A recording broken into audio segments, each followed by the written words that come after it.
Bismillah, Assalamualaikum warahmatullahi wabarakatuh. Perkenalkan, nama saya Ardi Sanjaya dengan NIM 09105803220084, kelas F, semester 3, Prodi Ilmu Pemerintahan.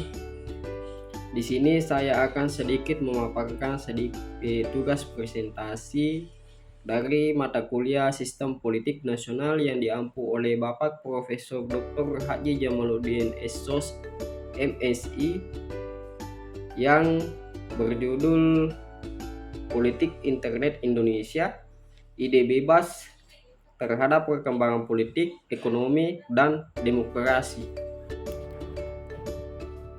Demokrasi mensyaratkan adanya distribusi informasi yang adil bagi warganya. Melalui informasi, warga memiliki akses pengetahuan dan dapat menentukan pilihan yang terbaik bagi dirinya. Awal kemunculan internet di Indonesia dan dampak yang ditimbulkannya, kepastian kapan internet muncul di Indonesia masih samar-samar, tetapi agaknya belum berlangsung lama. Menurut Abgar tahun 2003 menyatakan pada akhir 1993 sebuah perusahaan telekomunikasi internasional di Indonesia belum menggunakan elektronik mail atau email sebagai sarana komunikasi. Data lain menunjukkan bahwa internet mulai digunakan di Indonesia pada tahun 1990. Dari tahun ke tahun, pengakses internet di Indonesia meningkat.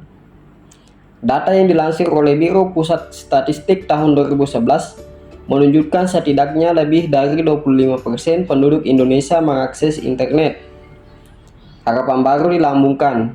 Indonesia mulai masuk era informasi yang menjadikan warganya sebagai pribadi yang merdeka dalam mengakses internet. Walau demikian, perkembangan internet memungkinkan terjadinya desentralisasi informasi. Jika sebelumnya negara dan pemerintah menjadi sentral informasi bagi masyarakat, maka sejak hadirnya internet, informasi bisa diakses oleh siapapun dan merujuk kepada pihak manapun. Tidak ada lagi saluran tunggal informasi di Indonesia. Terjadi suatu kondisi yang dinamakan demokratisasi informasi dan komunikasi. Kondisi yang demokratis ini memberi pengaruh yang signifikan bagi kehidupan sosial, politik, dan ekonomi suatu negara. Internet sebagai saluran gerakan sosial. Internet memungkinkan masyarakat bertukar ide, gagasan, pikiran, juga informasi sosial. Informasi sosial merupakan informasi yang bermuatan masalah-masalah publik yang mampu mempengaruhi warga atau publik dalam menentukan sikap dan melakukan tindakan politik atau political interest. Internet dan demokrasi kelas menengah. Mengenai kelas menengah Indonesia, pernah dilakukan penelitian oleh Comprehensive oleh Center of Middle Class Consumer Studies CMCS pada November 2012. Hasil penelitian ini menunjukkan bahwa kelas menengah Indonesia berada pada angka 135 juta jiwa atau sekitar 56% dari total penduduk Indonesia. Sebanyak hampir 40% dari total jumlah kelas menengah tersebut berada di Jakarta. Kelas ini menjadi kelas yang paling berpengaruh dalam menumbuhkan konsumsi domestik, juga dalam meningkatkan taraf pengetahuan dan pendidikan. Kesimpulan, internet memiliki dua pengaruh bagi demokrasi yang positif dan negatif. Internet berdampak positif ketika menciptakan keterbukaan informasi. Internet memampukan warga mencari informasi untuk kepentingan kehidupannya, sebagaimana diperjuangkan oleh RebelNet. Internet juga mendorong tumbuhnya kelas menengah yang demokratis dan kritis. Namun, di sisi lain, internet menjadi momok manakala kehadirannya masih dirasa mahal oleh sebagian warga.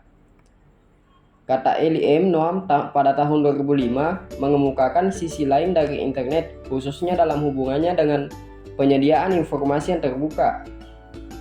Noam mencatat, karena internet memberi kebebasan bagi siapapun untuk membuat website, email, maupun media sosial dan menyebarkan informasi, maka cenderung tidak ada kontrol atas informasi yang disebarluaskan tersebut. Informasi banyak disalahgunakan untuk melangsungkan tindakan terorisme, transaksi narkoba, prostitusi, trafficking, dan sebagainya.